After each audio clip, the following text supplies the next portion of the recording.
Malaysia diminta ikuti Indonesia, jadikan Piala AFF trial dan pakai pemain U23.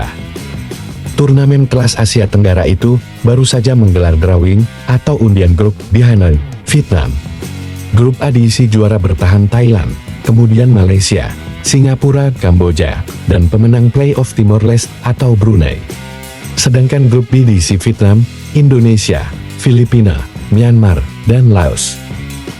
Turnamen tersebut akan dilaksanakan pada 23 November hingga 31 Desember tahun 2024. Digelar dengan format round robin, setiap tim memiliki kesempatan bermain kandang dan tandang masing-masing 2 kali. Semifinal dan final digelar dengan format 2 leg kandang dan tandang. Namun sepertinya, timnas Indonesia sudah tidak lagi menjadikan turnamen itu sebagai tujuan utama meraih prestasi, meski memang belum pernah juara. Sejak berpartisipasi pertama kali tahun 1996 hingga 14 edisi berjalan, Indonesia hanya berhasil finish sebagai runner-up sebanyak 6 kali.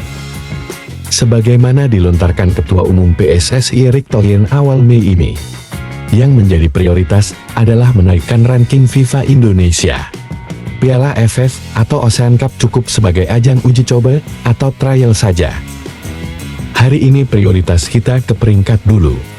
Saya sudah pernah mengatakan, SEA Games kita fokus. Untuk Asian Games kita kirim tim muda. Dan di AFC Senior dan U23 kita harus serius. Di AFF sebagai trial saja, ucap Erick Thohir.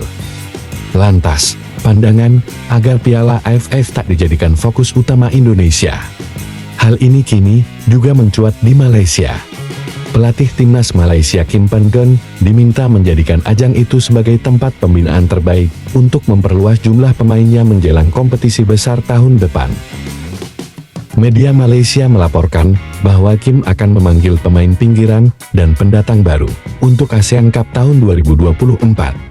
Pasalnya, para pemain dari Johor Darul Ta'zim JDT dan Selangor kemungkinan besar tak bisa bergabung, karena mereka masing-masing harus tampil di Liga Champion Asia dan ACL 2 pada waktu yang sama dengan jadwal turnamen itu. Kritikus sepak bola Malaysia Richard Stully mengatakan, Kim Pan Gon harus menjadikan Piala AFF sebagai tantangan untuk mengembangkan tim nasional. Ini berkah tersembunyi bagi timnas. Ini kesempatan Kim Pan Gon mencari pemain baru untuk Piala AFF. Tegas Richard. Itu contoh, saya marah besar. Marcelino, dia maksud syuting untuk bagus, efek bolanya. Kalau itu kurang efek, ya kurang efek, jadi bolanya melambung.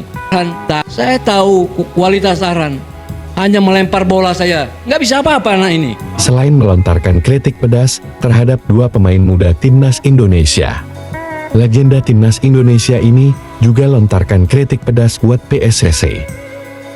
Ya, legenda timnas Indonesia Anjas Asmara melontarkan kritik pedas terhadap kinerja PSSI.